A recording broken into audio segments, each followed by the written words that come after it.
Punta muna tayo dito mga tol sa ano, likod bahay. Para mag-unak kung unak natin. Nagkamalo na. Ano ito no? Nagulo no?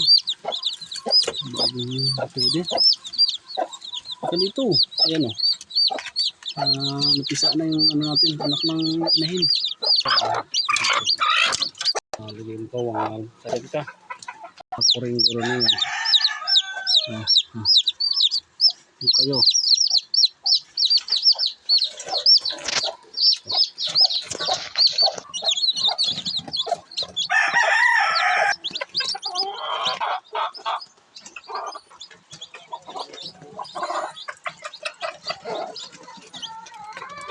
Kurari lang muna.